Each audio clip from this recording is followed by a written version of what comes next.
Satu ketika seorang nabi dalam Alkitab, pada saat dia sedang dalam kelaparan, saat dia melarikan diri, maka ada yang membawakan makanan. Ayo makan, perjalanan masih panjang. Nah, untuk itu sudah dikasih perjalanan kita bukan makin mudah, dan lama tidaknya itu tergantung Tuhan, tetapi yang pasti semakin sulit dan sukar. Untuk itu firman adalah kekuatan kita. Ada lagu yang berkata bahwa manusia bukan hanya hidup dari makanan saja, tapi dari setiap firman yang keluar dari mulut Allah.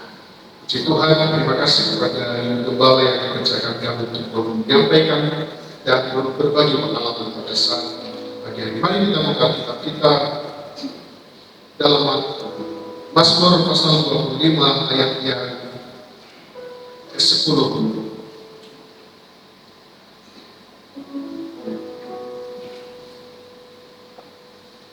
Mazmur pasal 25 ayat yang ke-10. Nah, saya akan bacakan firman Tuhan. Segala jalan Tuhan adalah kasih, setia, dan kebenaran bagi orang yang berpegang pada perjanjiannya dan peringatan-peringatan. Nah, sudah berkasih 2 minggu yang lalu saya ada pulang ke Medan. Kebetulan ada ponakan saya nikah, saudara. Nah, saya sudah lama meninggalkan kota Medan, kurang lebih hampir 40 tahun, jadi saya sudah tidak hafal jalan. Nah, kami mengandalkan Grab, saudara, dengan ponakan-ponakan ini. Kami sangat yakin dengan Grab dan juga sangat yakin dengan Google Map yang kami punya. Dan kami dibawa menuju tempat acara, saudara. Sudah tahu di perjalanan itu kurang lebih 1 jam, kanan, kami ikut kanan, kiri, belok, kami ikut belok, semua yang dituntun oleh, karena ada panduannya ya, kami ikut dan kami tunduk dengan apa yang disampaikan, saudara. Sudah tahu, waktu dikatakan jalan lurus, kami ikut, saudara. Sekitar 500 meter di depan ada rel kereta api, saudara. Kami tidak bisa lewat, saudara. Kami dihadap dengan rel kereta api, ternyata map itu salah menurut kami, saudara. Akhirnya kami bingung. Waktu itu dari awal sudah disampaikan jangan lewat sini, tapi kami yakin dengan Google Map dan Grab yang membawa kami, saudara.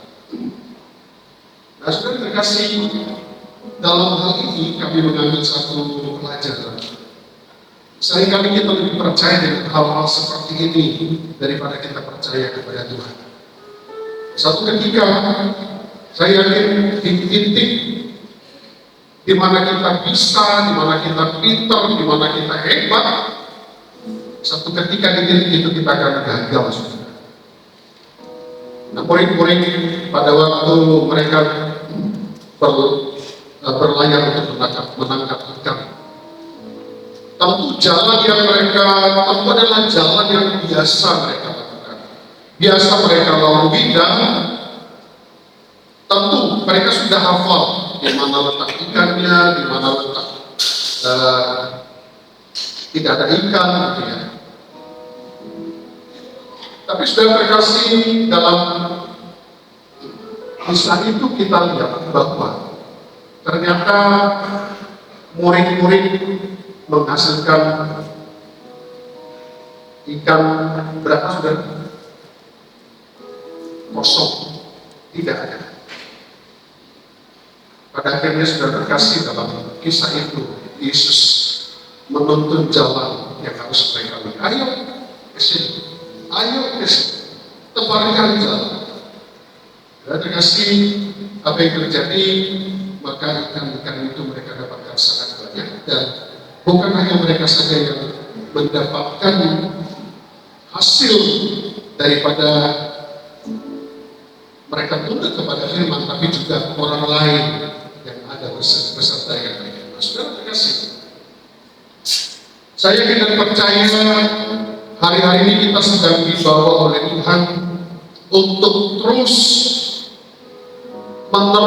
ada di jalan Tuhan. Kenapa saudara? Karena jujur kita akui seberapa persen dari seluruh jalan yang kita rancang setiap harinya itu jalan kita kah? Jalan orang lain kah? Jalan siapakah selain daripada jalan Tuhan? Maka realitanya saudara, seringkali itu jalannya kita. Kita mungkin merasa bahwa sudah biasa aku melakukan ini, sudah biasa saya bekerja dengan pekerjaan ini, sudah terbiasa dan ini merupakan rutinitas saya. Sudah terkasih, saya yakin banyak di antara kita semua.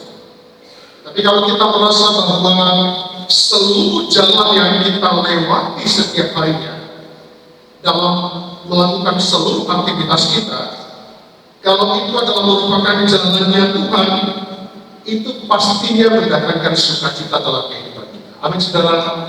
Ada sukacita, ada semangat, ada gairah. Walaupun seperti sering saya sampaikan, yang kita lakukan adalah merupakan rutinitas, hal-hal yang biasa setiap hari seperti itu. Tapi karena itu jalannya Tuhan yang kita lewati dan Tuhan ada di situ, maka Dia terus memberikan semangat, kekuatan, gairah, dan tentunya ada berkat yang kita peroleh. Nah, untuk itu saya terkasih memang tidak mudah. Tapi kalau kita boleh melihat bahwa jalan Tuhan itu adalah kasih, setia, dan kebenaran, makanya jangan sampai ada yang keluar dari jalan. Sebab kita hari-hari sangat membutuhkan kasih setia Tuhan. Kita sangat membutuhkan kebenaran itu. Karena hari-hari ini banyak orang sudah tidak lagi menginginkan kasih setia Tuhan. Kenapa? Karena kalau kita melihat hal yang menyangkut kebutuhan kita, menurut kita sedemikian gampang dibanding dengan saya mungkin yang saya pahami lah sekitar 50 tahun lalu. Saya udah umur 60 tahun, jadi mungkin yang saya 10 tahun, ya kurang lebih 50 tahun. Semua serba sulit, serba susah. Mau makan saja itu harus dari mana datangnya dulu, airnya dari mana, sayurnya dari mana, masaknya seperti apa. Nah sekarang tinggal 5 menit jadi bisa makan, bisa kenyang. Bahkan kita duduk-duduk saja, kita tinggal pakai HP, datang sendiri makanannya. Jadi untuk menerjemahkan kasih setia Tuhan dalam pola hidup seperti ini memang tidak mudah. Ada banyak orang yang hanya mengingat kasih setia Tuhan itu pada waktu menemukan masa-masa yang sulit dan masa-masa yang sukar. Nah ke depan, firman Tuhan katakan di akhir zaman akan terjadi masa-masa itu. Mungkin banyak di antara kita yang berkata, dari dulu hamba Tuhan berkata seperti itu, ya. Tapi tetap harus dikumandangkan dalam rangka persiapan kita menghadapi masa-masa itu. Jadi untuk itu saudara, kita perlu kasih setia Tuhan dalam hidup kita, sehingga kasih setia Tuhan itu terus melimpah dalam kehidupan kita, sehingga kita dimampukan melewati tadi walau badai menerpa. Mudahkah kita melewati? Sanggupkah kita? Kesanggupan kita itu hanya oleh karena kasih setia Tuhan. Untuk itu perlu setiap hari kasih setia Tuhan menuntun kehidupan kita, sehingga kasih itu yang terus melimpah. Kasih itu mencukupkan segala sesuatu. Kasih itu membuat kita dapat menerima yang tidak sempurna menjadi sempurna. Kasih itu yang membuat kita dapat melihat pasangan kita yang tidak sesuai dengan keinginan kita, dan kita terima dengan tulus dan ikhlas. Kenapa saudara? Karena dikatakan pada zaman akhir akan terjadi masa-masa yang sukar. Itu didahului, dimulai dari satu kondisi manusia mencintai dirinya sendiri. Yang lain tidak berarti apa-apa. Makanya kalau saudara lihat fenomena yang terjadi, rasanya sifat manusia sekarang ini lebih, maaf saudara, lebih dari binatang.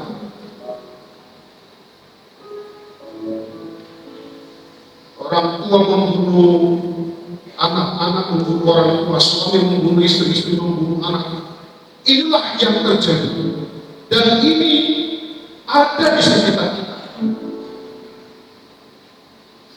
Makanya perlu setiap waktu dan setiap saat kita butuh kasih setia, supaya kasih setia Tuhan itu terus ada dalam kehidupan kita. Asal ketika kasih setia Tuhan keluar dari kita, maka yang menuntun kita, yang memandu kita, siapa saudara? Tentu adalah diri kita sendiri yang penuh dengan atau syarat dengan kepentingan menyangkut diri sendiri. Makanya saudara kasih tadi lagu-lagu tentang pikul salib. Adakah satu saat saudara merasa dirugikan malah saudara bersyukur? Yang harusnya kita yang memiliki hak, tapi diambil oleh orang lain, kita bersyukur. Rasanya tidak mudah. Tetapi saya ingin sampaikan saudara, menyangkut apa yang harus kita lewati di masa-masa yang akan datang. Saya yakin kalau kita tidak di dalam kasih setia Tuhan, maka kita tidak akan pernah mampu dan sanggup.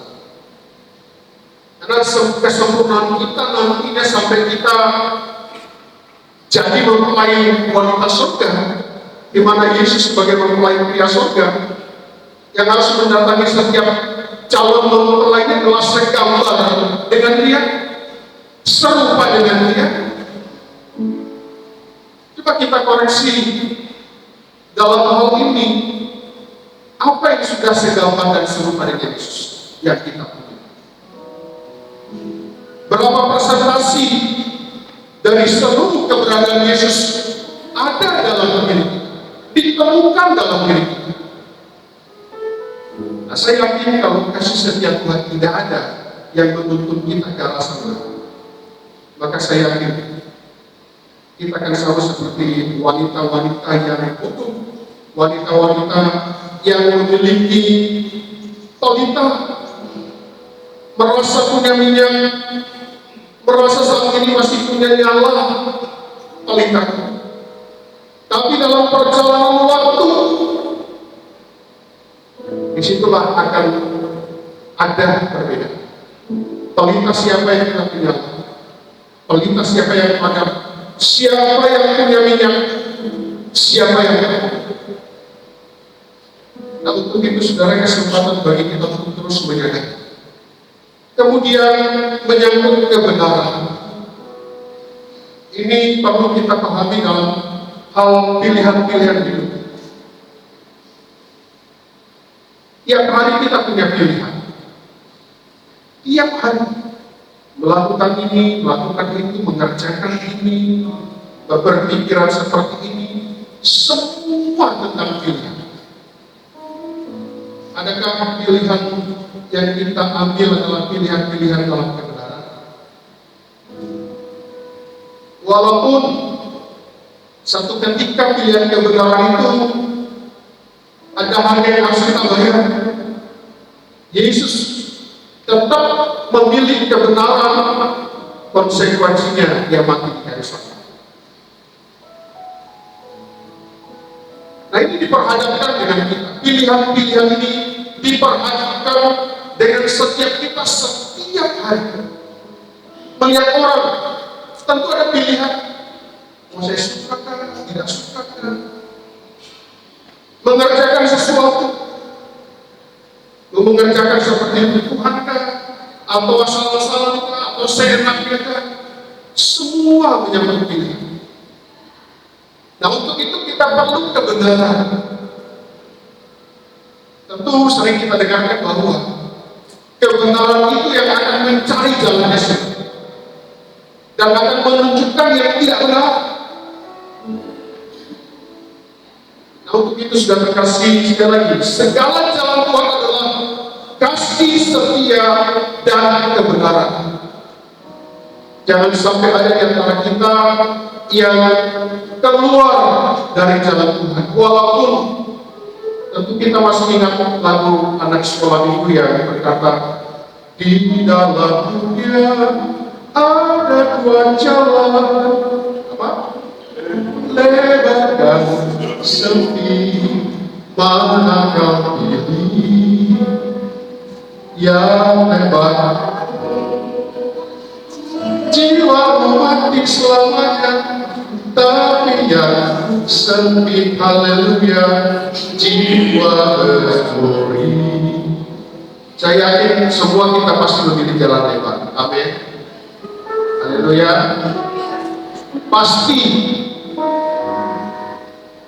Pasti orang bilang kita bodoh kalau kita pilih jalan yang sempit.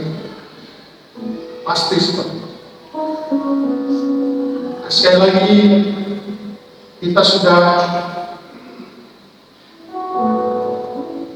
yang lalu mungkin sudah melakukan pilihan-pilihan lain. Mana yang benar, mana yang tak benar, konsekuensinya di kita. Dan ke depan pilihan-pilihan makin banyak, lebarkah, sempitkah. Tapi kalau kita boleh lihat, memang jalan Tuhan itu jalan yang dikatakan bahwa dia harus dilewati karena jalan itu sangat sempit, sangat sempit. Dulu saya memahami makna ini sudah dikasih memang benar-benar jalan. Tapi saya yakin semakin kita dewasa dalam Tuhan, kita memahami bahwa untuk melewati jalan-jalan Tuhan, memang daging kita ini nggak boleh masuk, nggak bisa masuk. Yang boleh masuk hanya roh. Jadi seperti apapun jalan yang kita akan tempuh ke depan, kalau roh Tuhan bersama dengan kita dimampukan melewati. Makanya daging kita ini, saudara, nggak mendapat bagian ini dalam kerajaan surga. Tadi malam saya melihat TikTok, saudara.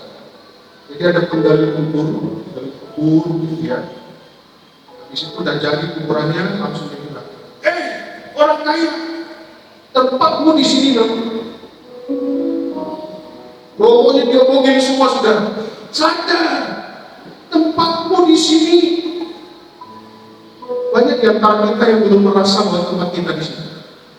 Rasanya tempat kita masih rumah kita yang hebat, yang membuat kita banyak yang sombong, banyak yang merasa bahwa kayaknya kita nggak perlu Tuhan. Kebenaran itu yang akan terus menuntun kehidupan kita. Dalam Alkitab dikatakan bahwa kebenaran itu akan terus memerdekakan kehidupan kita. Jadi untuk itu saya kasih apa yang perlu kita harus lakukan dalam kita terus melewati jalan-jalan Tuhan yang di dalamnya kasih setia dan kebenaran Tuhan, dan kita terus berpegang pada perjanjian dan perikatannya. Dan yang pertama, saudara, yang menjadi syarat supaya kita dapat melewati jalan Tuhan ini apa, saudara? Dalam Mazmur 25 ayat yang ke-9, Ia membimbing orang-orang yang rendah hati menurut hukumnya, dan Ia mengajarkan jalannya kepada orang-orang yang rendah hati. Jadi yang pertama adalah kerendahan hati. Tidak bisa tidak. Ada saudara waktu pergi ke tempat yang saudara belum tahu dan saudara dituntut oleh undangan itu, karena kita kan ikut. Ngapain kamu perintah-perintah? Apa ini manusia ganda? Ada kan di antara saudara yang langsung melawan tuntunan dari undangan itu? Karena diri lurus, kita ikut aja. Dan saya yakin kita harus punya kerendahan hati tunduk kepada Dia. Benar tak saudara? Tunduk kepada benda itu dan tunduk kepada omongannya. Seperti saya sampaikan tadi, itu saja bisa gagal, bisa salah. Untuk itu sudah terkasih, tiap hari saya yakin dan percaya terus berbicara untuk memimpin kita, menuntun kita, menyampaikan banyak hal, menyebut apa yang harus kita lewati dan jalan dalam rangka membangun kehidupan kita supaya kita ini sukses di mana? Juga secara jasmani sekarang ini dan juga nanti kita lebih secara rohani. Satu ketika dalam membangun bangsa, Tuhan katakan ini dilakukan, ukurannya sekian, lakukan semua sesuai dengan ukurannya Tuhan dan tempat sesuai dengan apa yang sudah Tuhan tentukan. Saudara boleh lihat tempatnya kan di tempat yang tidak lazim, saudara. Dalam membangun bahtera ini sudah dikasih, tidak ada bantahan daripada, tidak ada mengeluh, berkeluh kesah. Dia lakukan semua sampai pada akhirnya bahtera itu dibangun dan siap untuk dioperasikan. Ternyata bahtera itu akan membawa keselamatan bagi hidup dan keluarga. Satu ketika kita terselamatkan oleh apa? Oleh apa yang Tuhan tuntun untuk kita lakukan setiap hari. Dan bukan hanya kita saja yang terselamatkan, keluarga kita dan orang-orang yang kita cinta. Untuk itu sudah terkasih, tiap hari kita kan sedang membangun bahtera itu supaya kita nanti aman dari amukan badai ke depan, saudara. Itu ya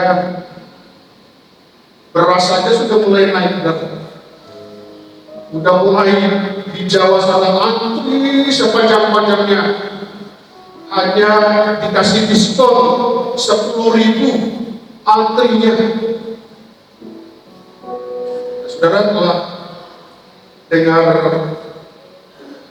ya mungkin suatu apa, minyak nanti naik, semua akan naik, semua naik. Badai tidak akan pernah berhenti. Tapi kalau kita tunduk dan dengar-dengaran dari apa yang Tuhan mau dalam kehidupan kita, nanti kita akan terselamatkan di sini. Dan bukan hanya kita, juga keluarga. Saudara, saya percaya ini harus kita sikapi dengan apa? Dengan kerendahan hati. Harus punya kerendahan hati.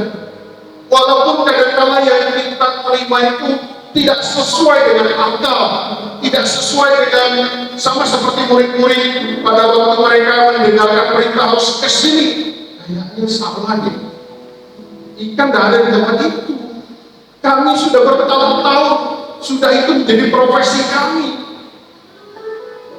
Tapi dalam kisah itu, karena Engkau yang memerintahkan, kami akan melakukan. Makanya setiap hari, Tuhan, saya ingin dengar perintah-Mu untuk rencana. Saya ingin perintahmu dalam saya melakukan ini. Setiap hari, coba saudara kita berkomunikasi dengan Tuhan. Saya percaya Tuhan akan memberikan sesuatu yang berbeda dalam rangka kita melihat penyertaannya dalam kehidupan kita. Tapi saudara, sekali lagi, perlu kerendahan hati. Dan yang kedua, ayat yang ke-12 dari Mazmur pasal 25. Siapakah orang yang takut akan Tuhan? Kepadanya Tuhan menunjukkan jalan yang harus dipilih. Orang itu sendiri akan menetap dalam kebahagiaan dan anak cucunya akan mewarisimu. Tuhan bergaul karib dengan orang yang takut akan Dia dan perjanjiannya diberitahukannya kepada. Jadi yang kedua, takut akan Tuhan. Orang yang takut akan Tuhan dikatakan dalam ayat ini, seluruh jalan Tuhan itu akan disampaikan menjadi pilihan. Kepadanya Tuhan menunjukkan jalan yang harus dipilih. Makanya hati-hati saudara dalam hal memilih. Saya yakin kalau suatu ketika kita memilih bukan jalan Tuhan, konsekuensi dari pilihan kita akan rasakan. Tapi bila mana kita takut akan Tuhan, Tuhan akan terus menunjukkan mana yang harus kita pilih. Dan dikatakan kalau ayat 13 ini sangat membahagiakan kehidupan anak-anak Tuhan. Orang itu sendiri akan menetap dalam kebahagiaan, menetap dalam kebahagiaan. Dan bukan hanya kita yang mengalami kebahagiaan, tapi anak cucunya akan mewarisi bumi. Saudara, takutlah akan Tuhan. Takut akan Tuhan ini bukan hanya omongan, tapi kita buktikan dari setiap hari. Setiap hari, dari pikiran kita, perasaan kita, dan kita bisa tunjukkan dari ekspresi kita kepada orang-orang lain. Gak bisa kita bilang saya takut dengan Tuhan, tapi sifatnya tidak bagus, karakternya tidak bagus, malas. Tidak ada orang takut akan Tuhan seperti itu. Ayat terakhir dalam ayat 14 dikatakan, Tuhan bergaul karib dengan orang yang takut akan Dia. Saudara yang ingin, untuk saya pribadi, ini yang ingin terus saya ingin nikmati, saudara. Bergaul karib dengan Tuhan. Kenapa saudara? Setiap orang yang bergaul karib dengan Tuhan, maka Tuhan akan memberitahukan seluruh perjanjian-perjanjian. Saya beberapa kali ini saudara saya sampaikan sama istri saya mimpi saudara. Saya kurang tahu mimpi saya itu dari dulu itu sering kenyataan saudara. Tadi malam juga saudara saya mimpi juga dan kayaknya bersambung gitu saudara. Saya selalu berdoa supaya hal apapun yang saya alami, saya jalani, maka saya berdoa supaya di dalamnya bersama Tuhan yang bersama saya, ada janji-janji Tuhan yang terus dinyatakan dalam diri saya. Jadi saudara boleh lihat beberapa kali Tuhan izinkan dari sakit kanker, sakit jantung lah, ginjal lah, macam-macam saudara. Tapi pergaulan saya bersama dengan Tuhan membuat saya terus berada di dalam kebenaran, sehingga saya dapat mengalahkan fakta bahwa memang saya sakit. Faktanya begitu, tapi saya tetap yakin akan kebenaran Tuhan. Tuhan menciptakan sempurna, maka Tuhan mampu memulihkan sempurna dengan cara. Saudara pernah merasakan saudara sakit, tapi kok sepertinya saudara tidak sakit, malah tetap merasa sempurna? Inilah menjadi pembeda bagi anak-anak Tuhan. Yang paling luar biasa sekali lagi, perjanjiannya diberitahukannya kepada siapa? Kepada saya dan saudara, yaitu orang-orang yang takut akan Tuhan. Terus disampaikan perjanjiannya kepada kita. Saya percaya perjanjian Tuhan itu adalah perjanjian masa depan. Masa depan seperti apa? Anak-anak muda, masa depan yang penuh dengan harapan. Amin. Itu yang saya sampaikan kepada anak saya, berat. Tuhan merancang rancangan untuk kamu. Bayangkan dari kelas 2 SD saudara pengen kayak mamanya jadi dosen. Bayangkan kelas 2 SD sampai sekarang, puji Tuhan sudah diterima dan mungkin malah dia akan berangkat ke Solo, diterima jadi PNS, jadi dosen di Solo. Kenapa? Karena perjanjian Tuhan kepada setiap kita adalah perjanjian kemenangan, perjanjian sukacita. Amin saudara. Perjanjian untuk membawa kita dalam kehidupan, karena tujuan dia datang ke dunia ini untuk memberikan kita hidup dalam kelimpahan. Itu perjanjian. Nah, untuk itu saudara, jangan ada yang keluar dari jalan Tuhan. Teruslah kita bersamanya, dan Roh Kudus sangat mengasihi kita dan mengingatkan kita untuk tetap kita di jalannya. Walaupun sulit, jangan merasa kalau waktu sulit kita merasa bahwa ini bukan jalan Tuhan. Justru seperti lagu tadi, buat jalan lebar dan sempit. Kalau tiba-tiba saudara bawa jalan, saudara merasa sempit, nah, ini jalan Tuhan.